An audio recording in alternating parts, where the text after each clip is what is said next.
வணக்கம். இன்றைக்கி சமைக்க போகிறது வெண்டைக்காய் கார புளிக்குழம்பு. அதை எப்படி செய்யலாம் வாங்க வீடியோக்குள்ளே போகலாம். வியூவர்ஸ், இன்றைக்கி நான் வெண்டைக்காய் காரக்குழம்பு செய்ய போகிறேன். அதுக்கு தேவையான பொருட்களை இப்போ நம்ம பார்க்கலாம். நான் 10 வெண்டைக்காய் எடுத்திருக்கேன். அதை சுத்தமாக கழுவி இந்த அளவுக்கு நான் கட் பண்ணி வச்சுருக்கேன். 10 சின்ன வெங்காயம் எடுத்திருக்கேன். அது சின்ன சின்னதாக கட் பண்ணியிருக்கேன். 10 பல்லு பூண்டு, அதையும் சின்ன சின்னதாக கட் பண்ணியிருக்கேன்.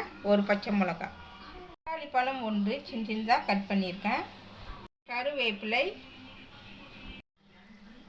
2 ஸ்பூன் மிளகாத்தூள், 1 ஸ்பூன் பட்டை மிளகாத்தூள், 1/4 டீஸ்பூன் மஞ்சத்தூள், 1/4 டீஸ்பூன் கரம் மசாலா. இந்த டீஸ்பூன் அளவு தான் நான் இந்த அளந்திருக்கேன். கடுதாளிப்பு கொஞ்சமாக கடுதாளிப்பு எடுத்திருக்கேன். சீரகம் கொஞ்சமாக, வெந்தயம், கரைச்சல், தேவையான அளவு உப்பு. நான் இரும்புச்சட்டியில் கொஞ்சமாக எண்ணெய் ஊற்றிருக்கேன். நான் கடுதாளிப்பு, வெந்தயம், சீரகத்தை போட்டுடுறேன். அதில் கொஞ்சம் கொஞ்சமாக எடுத்தால் போதும். இப்போ நல்லா கடுகெல்லாம் வெடிக்கிட்டோம். நல்லா வெடிச்சிருச்சு. இப்போ இது கூட சின்ன வெங்காயமும் பூண்டு போட்டுருவேன்.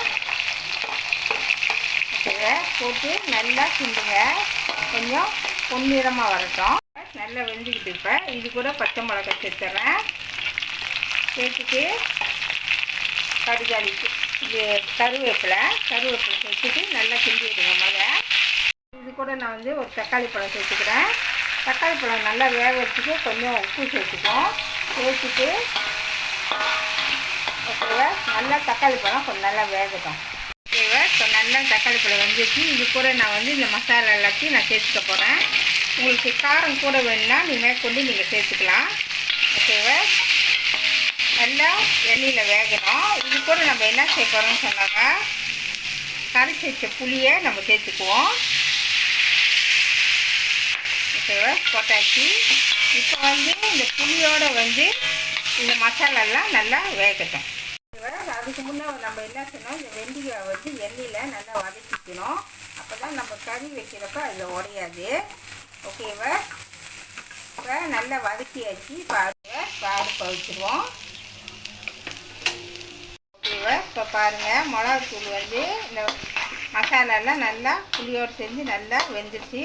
மாடையும் போயிடுச்சு. இப்போ நம்ம தண்ணி எடுத்துருக்கேன். உங்களுக்கு எந்த அளவுக்கு தண்ணி வேணுமோ அது தந்தாப்புல நீங்கள் சேர்த்துக்குங்க. நான் 1/2 கோல் தண்ணி நான் சேர்த்துருக்கேன். உங்களுக்கு எவ்வளோ தண்ணி வேணுமோ அது தந்தாப்புல நீங்கள் சேர்த்துக்கிட்டா போதும். ஓகேவா, நான் 1/2 கோல் தண்ணி நான் சேர்த்துருக்கேன். இது கூட உப்பு போட்டுக்குங்க. உங்களுக்கு உப்பு பார்த்து போட்டுக்குங்க. இந்த அளவுக்கு நான் உப்பு சேர்த்துருக்கேன். ஓகேவா, சேர்த்தாச்சு. ஓகேவா, உப்பு நல்லா கிண்டி விடுங்க.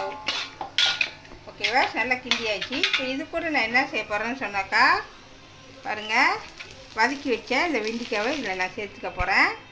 சேர்த்து நல்லா மிக்ஸ் பண்ணிக்கோங்க. மிக்ஸ்